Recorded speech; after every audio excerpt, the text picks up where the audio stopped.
vou falar um pouco sobre alienação parental. Durante muitos anos, as questões familiares foram objeto de variados estudos criminológicos, principalmente acerca do seu papel na sociedade, na economia, na construção do Estado. Todavia, os estudos voltados para os conflitos conjugais demoraram para serem produzidos. Inclusive, nota-se que durante vários séculos, tais conflitos eram vistos e tratados como algo natural, inerente a toda relação. Nesse contexto, discutiremos a alienação parental. O que é alienação parental?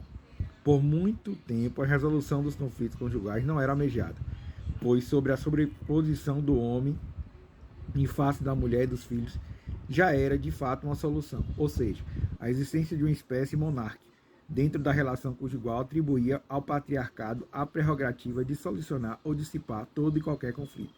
Entretanto, com o passar dos anos ou das décadas, a estrutura familiar evoluiu de tal forma que surgiram diversos novos modelos familiares. Por sua vez, muitos desses modelos assumiram como premissa o afastamento do patriarcado. Em decorrência disso, a liberdade feminina trouxe consigo outras prerrogativas que extrapolam o contexto industrial, financeiro, material ou afetivo. Contudo, trouxe também uma certa dificuldade de se manter uma relação. O papel da mulher nas alterações familiares ao longo do tempo. Nesse conjunto, nota-se que a ampliação dos protótipos familiares aumenta as liberalidades de encaixe. Sigmund Freud, ao produzir seus estudos acerca da histeria, já efetuava uma certa crítica sobre a visão de uma mulher que era um ser inferiorizado e frágil. A desfragilização da mulher, por sua vez, acarretou uma inversão de papéis muitas vezes evidente dentro das relações, deixando um exemplo dos filhos muitas vezes à deriva. Assim, se por um lado houve uma conquista de direitos e valores para a mulher, por outro houve uma rotatividade ao seio familiar, onde cada cônjuge carrega em si a liberdade de migrar para outras relações ou dar ao fim àquela que sempre que sentir a vontade ou a necessidade para trans. O problema é que essa banalização do rompimento acarretou no surgimento de diversos mecanismos em prol de sustentar a relação.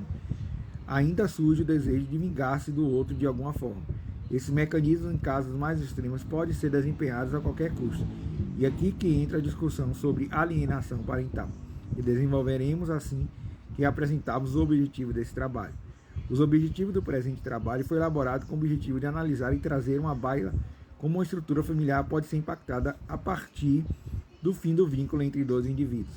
Além disso, estudamos ainda ações poucos amistosas por parte de algumas das partes integrantes do relacionamento, que dispõem do fruto dessa relação como meio de macerar o outro envolvido. Ademais, enforcamos alguns trabalhos que discutem consequências bem como oportunidades que podem ser criadas para dirimir esses fatores. Serão focalizados pontos essenciais para a confecção do trabalho, tais como a evolução histórica da família, a importância da psicanálise dentro desse contexto, o impacto da alienação parental e os estímulos e motivações que agregam à sua consecução.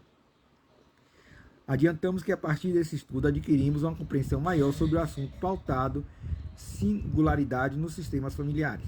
Além disso, conseguimos apresentar suas características e fatores que desencadeiam o rompimento de uma relação conjugal e a consequente propositura da alienação parental no âmbito familiar, bem como sua aplicabilidade.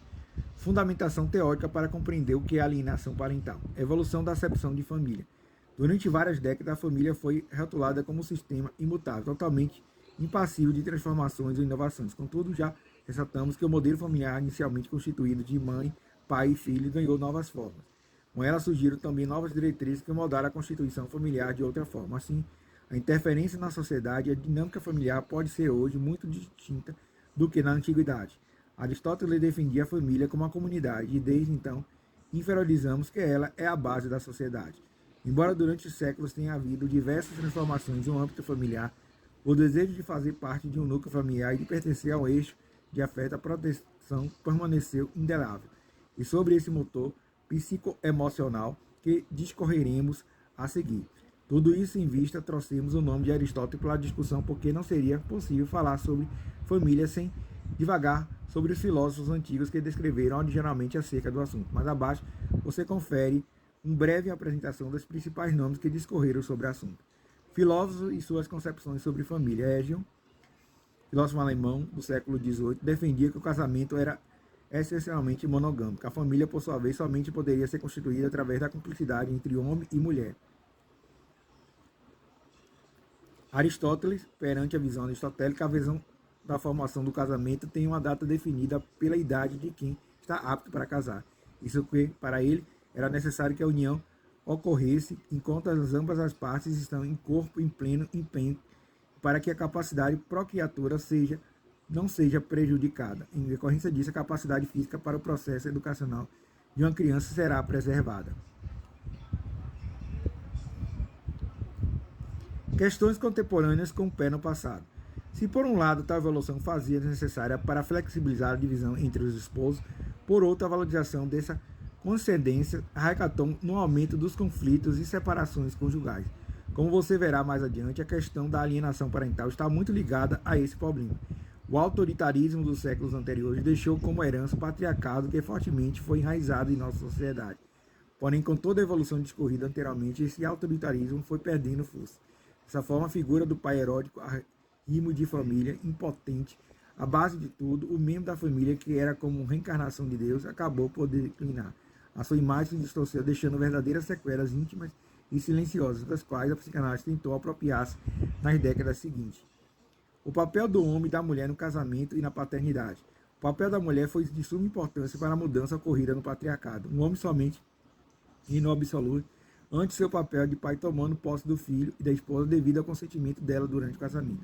Se a figura paterna era associada ferozmente ao Estado, assimilada ao papel de um governante, assim como este, seu poder somente poderia ser legitimado devido à anuência do povo.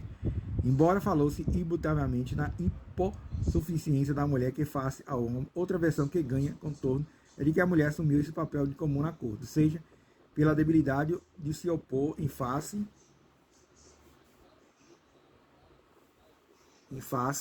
ou do homem, ou por comodidade em arrogar-se dessa colocação. De acordo com Ringnesco, é da vontade da mãe que depende, segundo Hobbes, a designação do pai. Ela reconhece isso à imagem de um súdito, aceita submeter ao princípio monárquico. E os filhos, como ficam? Mas diante onde implica o lugar dos filhos? Os filhos desde sempre foram denominados endeusados no papel de frutos da correlação conjugal. A naturalidade comum, a procriação, intitulava na grande maioria das vezes como a derivação do sucesso derivado da relação conjugal. Para Freud, ao retirar a criança do levado paternidade assexuado e completamente inocente, deve aos pais a responsabilidade de moldar suas ações de acordo com a prerrogativa utilizada pelo contexto do qual ela está inserida. Mediante os conflitos de pares, tal fator, substanciado com a necessidade de machucar o outro, poderá transformar-se em um recurso. A criança dentro da relação conjugal e introdução da alienação parental. Ao descobrir o inconsciente e inventar a psicanálise, Freud abriu uma nova modalidade de laço social. E relacionamos a sexualidade, por exemplo. Começa a ser vista distinta de que anteriormente, sem tabus e adversidade como de costume. Essa prerrogativa foi capaz de determinar a separação entre sexo com sentido pessoal e sem sentido pessoal. Ademais, com o estudo da sexualidade, constatou-se que há certa distinção das características sexuais entre psique e biologia. A sua maneira de analisar a partir de duas ciências distintas será obviamente distinta, contudo a compreensão de ambas esferas é necessária. Podemos dizer que o instinto sexual humano naturalmente necessita da psique para que seja bem sucedido. Do contrário, o instinto acabaria se transformando em puro impulso. Dificilmente seria impossível atingir o instinto sexual na sua forma mais primitiva, deixando de lado as emoções e pensamentos, fantasia e relações ao sexo. Não obstante, as relações conjugais evoluíram tanto neste quesito que, apesar de semelhança, o amor e o sexo não mais funcionam como antes. A distinção entre ambos fica mais clara, acaba afetando as formas que as pessoas se relacionam afetivamente.